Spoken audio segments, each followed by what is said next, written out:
Grizz Nation, welcome into another Grizz Game Day update. I'm Kelsey. I'm joined by, we haven't seen Jason Jackson in so long because we have not faced the Miami Heat for a hot minute. We are back. Take on Heat tonight at 6:30 Central Time. Hello. Hey, before we go any further, I feel like that eastern light that is shining on your glorious Canadian face is similar to mine. Look, we are in Miami, Jack. Oh, can I even get out here? Does Wi-Fi fit out here? All right. Anyway, welcome to paradise. It's great to have you here. Thank you. It's very nice to be here. That's awesome. So I'll be at the game today, so I hope I see you.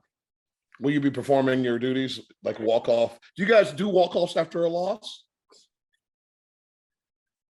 Grizz Nation. Okay, let's get into it. The Grizzlies are without Steven, BC, and Jaw, as they have been. Kyle Lowry, I think, is questionable on your end. Aren't we all? I mean, fair. The Grizzlies on a 3-game win streak right now. I think the main thing that I wanted to talk to you about, at least from our end, I have some things from your end as well, is that since All-Star, the Grizzlies have the #1 defensive rating. It seems like they're like back to their like defensive ways that they had at the beginning of the season. They're second in opponents' field goal, second in opponents' field goal percentage. It just feels like the defense is starting to come together. Miami, since All-Star, 27th in defensive rating. Have you seen an issue there? Yes, it's bad.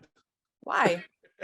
I'm not sure. It's interesting. The Heat overall are elite defensively, right? Like their overall rating for the year is awesome, but you can only live in the moment, right? And so that's been trending in the wrong direction. As to the why, I would say I'm not indicting anybody, but I think when you make changes to your roster and your rotation, that there's going to be fluctuations one way or the other. Obviously, the Heat added Cody Zeller and Kevin Love, and that changed the rotation as well. Now adding in Omer Yurtseven and Kyle Lowry, both back from injury. And it's just, there's a lot going on at a real tense part of the season. I assume those are the things that we're probably detecting over the last, what's it been, 12 games since All-Star break. So I'm not super concerned because in the end, who's played more clutch games in the universe than the Miami Heat? Nobody. We played clutch game number 50. For all of your Grizz fans out there, that is a game that is still in peril in the last 5 minutes, right?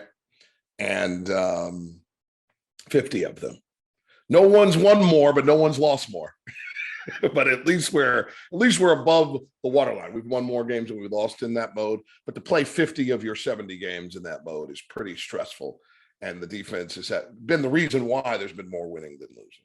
But what does that say about how the team scores to them? Because you're staying in games, right? Like I feel like you're poking at the Miami Heat right now. You know that's the 30th offense in the NBA. I know you do. I see it right in your eyes. Yeah, exactly. I know you know. But you have scorers. You have guys that can score. Yeah, but that's not the way, right? The way for any Heat team over the last 27 years. So that's Pat Riley, Stan Van Gundy, and Eric Spoelstra, all the while Pat Riley being the president of this organization. Defense first, defense second, and defense third. So while you must score once in a game, you could then get 75 straight stops. You could do it and win. That would be hockey and pass.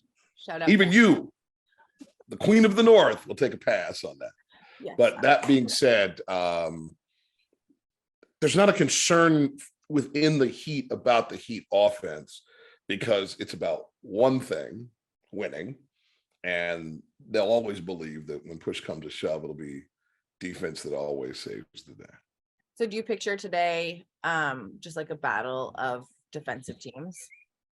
No, I truly mean because the Grizzlies are 50 there. Clutch games. So we're going to have a close game. This will be number 51. That's all. Listen, I'm not a betting man in this sphere because that's inappropriate for an NBA team employee. But I do deal with probability, right? So of the 70 games on the slate, 50 have been clutch, 10 have been decided by 10 or more. 10. And then there's a 10 in the middle, that's 6-9. That's the separation. Yeah. So odds are we got ourselves two things in this game. That would be nip and tuck.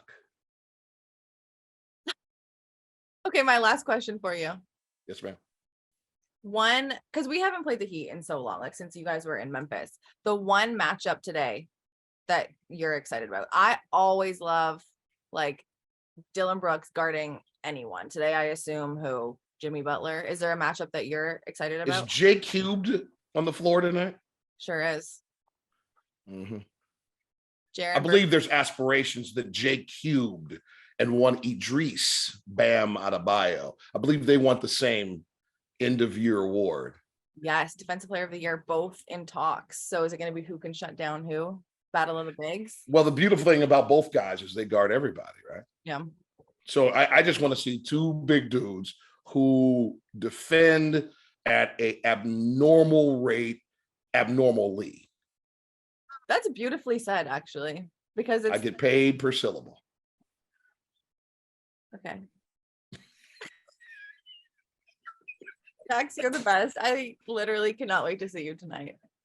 I agree, because I'm putting on a baby blue number tonight that's going to flip your wig, sister. And by the way, she doesn't wear a wig. It was a Memphis fans. It's just a wonderful turn of phrase. Guys, the game tips off, like I said, at 6:30 Central Time. You can find this one on Valley Sports Southeast and the Valley Sports Plus app. Jackson.